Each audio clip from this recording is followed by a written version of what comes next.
This is the model for a brand new agent. This is exactly where you guys are right now. You were excited when you started real estate and telling people that you're going to get into real estate, and then what happened? You come and you sit in the office at the first day and they give you the desk and you sit there and you turn into shock.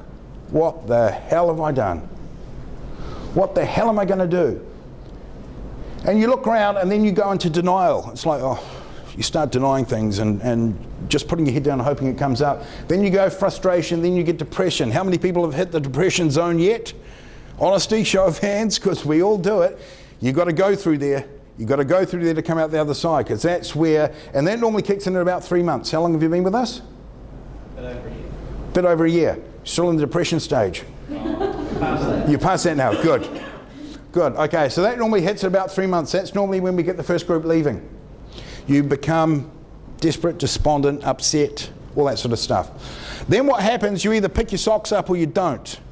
For those who pick their socks off, they start experimenting with stuff, they start enjoying themselves, they start learning how to work in the new situation, they start integrating, and the business takes off.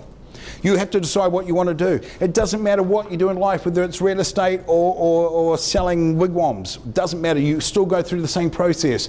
For experienced agents in the room here, how many experienced agents have we got? Show of hands.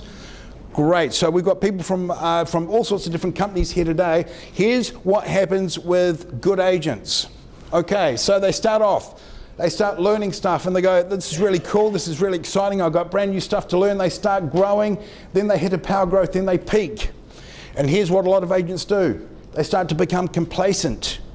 After a time, they just plateau and they just cruise along in their comfort zone. And then what happens? That's how good agents go bad. And that's very common. Very common. It can take 3 years, it can take 4 years, but it happens. You have to decide to keep learning. Unfortunately for many of you, this will be the last time you come to training for a long time. Why? Because you are too busy, or you know it all. I haven't met anyone yet who knows it all. I've met a lot of people who think they know it all. And my job is to challenge you over these 4 days. Here's the thing, if you're coming to this level here, you need to come straight back or straight up and start learning the growth from here on to take you up to the next level, because you are going to constantly hit peaks in your career. And you're going to go, my God, I can't take it any further. I'm working 8 days a week. I'm working 24/7. I can't do any better. You can.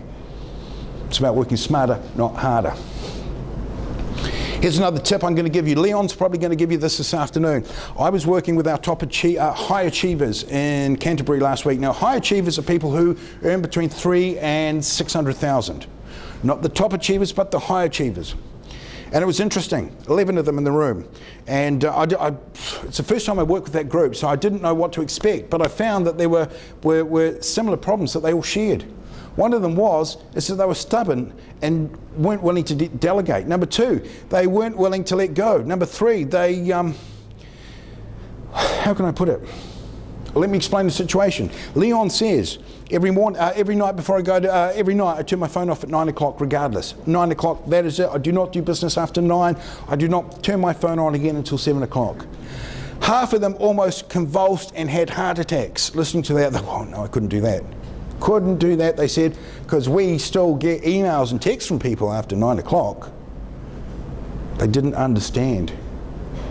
I said, I send texts and emails to people in business after 9 o'clock, but I don't expect an answer. I can wait till the next day. And here's the thing, you can decide to be a shooting star in real estate, and you can be on 24/7 for everyone. You can sell yourself to the devil, but you will not last. You'll burn out real quick. You have to have me time and you have to have that balance.